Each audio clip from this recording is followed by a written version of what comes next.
I hadn't looked at that picture in 30 years. Until today. And the moment I saw it, every memory came rushing back. My name is Emma, and this story is about my grandmother, Rose, who is 76 years old.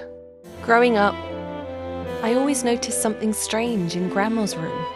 A small wooden drawer she never let anyone open. She kept everything else in the house unlocked. The pantry, the cupboards, the attic, even her jewelry box.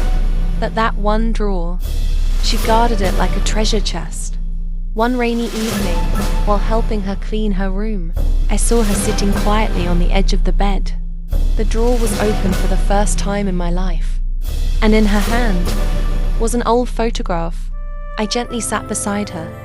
"Grandma, what's that?" She looked at the picture, her fingertips softly tracing a young man's face, a man I didn't recognize. Her eyes filled with a softness I had never seen before. "This," she whispered, "is someone I once loved. Long before I met your grandfather." I froze. Grandma never talked about her past. Not like this. She took a deep breath, gathering memories that had slept for decades. "His name was Michael," she said. "We met when I was 20. He was the kind of man who made you feel seen. Even when the world ignored you." There was a small smile on her face, sweet but sad.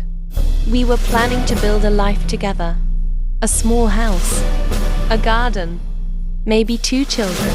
Her voice trembled. "But life rarely listens to our plans." I held her hand gently.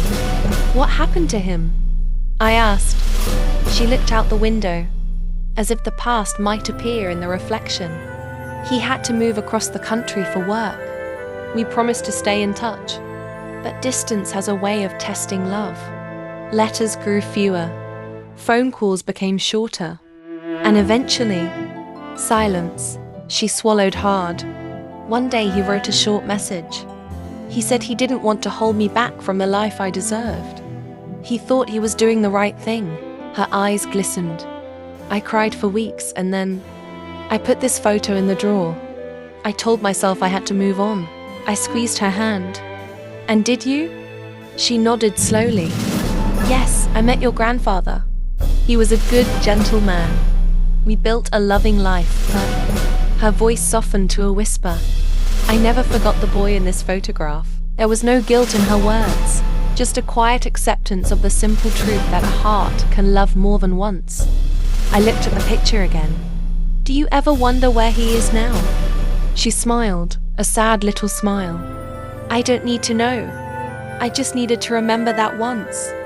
Someone loved me so deeply that it stayed with me my whole life." She placed the photo back in the drawer, but this time, she didn't lock it. And I realized something powerful. Some memories don't hurt. They don't fade. They don't demand anything. They simply live in a quiet corner of the heart, like a photo hidden in an old drawer.